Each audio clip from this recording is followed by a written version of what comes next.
What's going on, Muscle Monsters? Align Gonzalez here, and today I want to go over the three main reasons that you're finding it hard to gain weight or build muscle as a naturally skinny guy, right? And it has absolutely nothing to do with your bone structure, right? Just because you fall into the category of ectomorph does not mean that you have to, or that your body does, build muscle tissue slower than the average person. It's just not true, okay? So let's jump right in. The first reason that it's hard for you to gain weight is because you have a high NEAT, right? Non-exercise activity thermogenesis refers to the amount of calories that we burn from day-to-day activity. Thrashing around in bed, brushing our teeth, walking to our car, and so on and so forth. And because the NEAT is so high, that means that our energy expenditure is high, which means that if we want to reach a caloric surplus, we have to eat more food, and that's just the sad reality of it, right? So this doesn't mean that we can't gain weight. It just means that in comparison to the average person, we need more calories in order to, again, reach that caloric surplus to then gain weight. Okay. The second reason has more to do with appetite.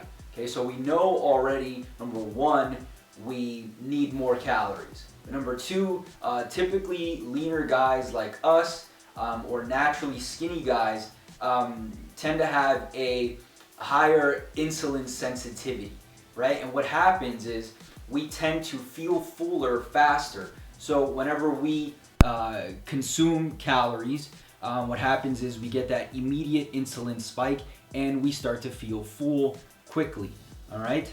Now that's not a big deal. It has a lot to do also with having a small stomach, but the stomach is like a balloon, right? We can expand it over time, all right? All you have to do really is introduce more calories slowly over time to kind of adapt to the higher calorie intake.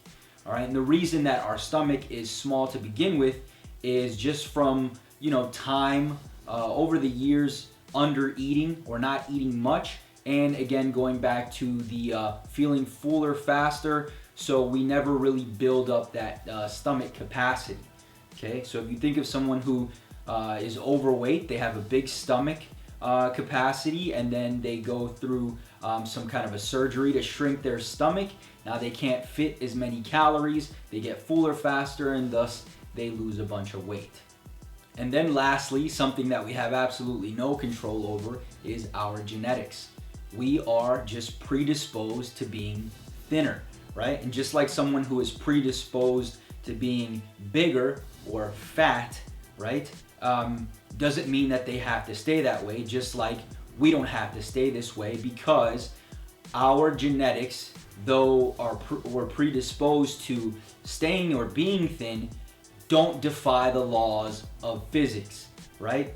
And mainly the laws of thermodynamics, where energy cannot be created nor destroyed. If we're eating in a surplus of calories or a positive energy balance, then we're gonna gain weight, plain and simple. The problem then becomes, again, we have a high energy expenditure, so we have to eat more than the average person.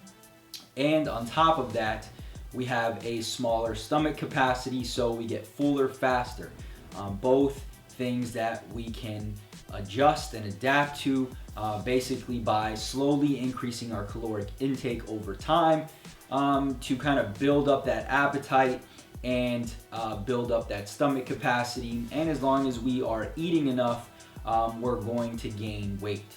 And that's pretty much it, guys. Those are the three main reasons that it's harder for us to gain weight. But again, we do not defy the laws of physics, and thus gaining weight and building muscle is possible for us. It doesn't come slower, it just comes with a little bit more effort. And that's pretty much it. I'll talk to you guys in the next one. Peace.